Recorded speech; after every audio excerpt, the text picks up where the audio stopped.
घास कापताना कोणाला काय इजा होऊ नये एवढे भगवंताची मागणे आणि पटपट तोडून होऊ द्या. आडवली गावामध्ये 318 गटामध्ये हा आम्ही नेपियर घास लावलेला आहे. शेतकऱ्यांना एक नवीन उद्योग, शेतीला जोडधंदा म्हणून हा उद्योगाचा आम्हाला संकल्पना सांगितली. प्रत्यक्ष कागदावरती उतरवले आल्यानंतर आम्ही प्रॅक्टिकलमध्ये जेव्हा आलो तेव्हा आम्ही साधारणतः 22 मार्चला आम्ही इथं लागवड केली या प्लॉटला. ग्लोबल या कंपनीने आम्हाला अर्थसहाय्य आणि मदत केलेली आहे. त्याचबरोबर ज्ञान प्रबोधिनीचा पण मोलाचा वाटा आहे याच्यामध्ये. स्थानिक लोकांना महत्त्वाचा विषय म्हणजे की इथं रोजगार नसल्यामुळे लोक हळूहळू स्थलांतर होत आहे.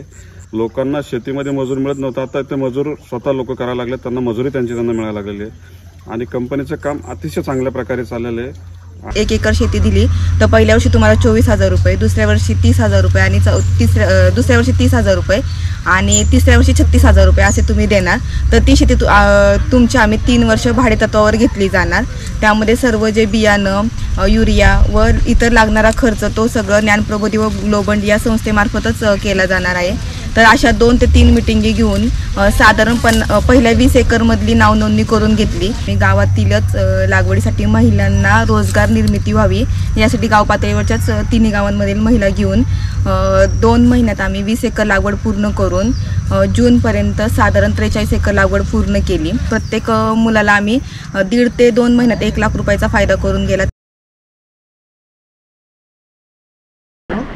त्या गटालाही आपण हरित ऊर्जा नाव दिलं.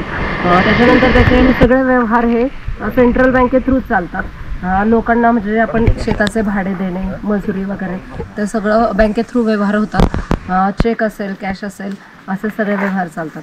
आणि या अकाउंट काढल्यानंतर आम्हाला ह्या उद्योगासाठी पॅन कार्डची आणि उद्योग आधारची आवश्यकता होती. त्या प्रोसेसला आम्ही चालू केली. ह्या गोष्टी आम्हाला कधीच गाव पातळीवरच्या महिलांना माहीत नव्हत्या.